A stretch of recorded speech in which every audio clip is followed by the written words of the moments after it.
হ্যাঁ আমার মাথায় চুল আছে জি, এই কারণে আমি আর যাচ্ছি না, সরি নো। আপনাকে হেল্প করতে গিয়ে আমার লাইফ ফেল হয়ে গেছে। জি কিভাবে? সেদিন আপনাকে আমি লিভ দিয়েছিলাম, এই কারণে আমি সময় মতো আমার বিয়েতে পৌঁছাতে পারিনি, মানে আমাকে যে মেয়ে পক্ষ দেখতে আসছিল আমি ওখানে টাইমলি যেতে পারিনি, সো আমার বিয়েটা ভেঙে গেছে। ও ওটা বিয়ে। আপনি হাসছেন কেন স্টুপিডের মতো? সবার বাবা তো আর চিরদিন বেঁচে থাকে না, আমার বাবা মরে যাবে। সরি বাবা। কি হয়েছে আপনার বাবা? কিডনি দুটোই ডেক।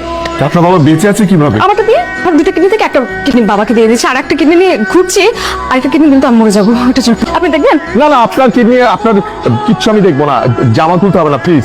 একটু প্রুফ করতে চেয়েছি। না দরকার নেই আপনার কিছু প্রুফ করার। আচ্ছা চাকরির ব্যবস্থা আমি করব, আচ্ছা বসের সাথে আমি কথা বলবো। আপনি বলবেন? হ্যাঁ অবশ্যই চাকরি পাবো তাহলে? অবশ্যই পাবেন। আজকেই বলবেন তো না? I am the head of this creative department, হ্যাঁ। What do you think? আপনি এখানে থাকবেন, আপনি চাকরির ব্যবস্থা করুন। আচ্ছা তার মানে আমার চাকরি হয়ে গেছে। আমি দেখবো চাকরি, আমার বাবা বাঁচবে। আপনার বাবাকে বাঁচাবো আমি বাঁচাবো আপনার বাবাকে।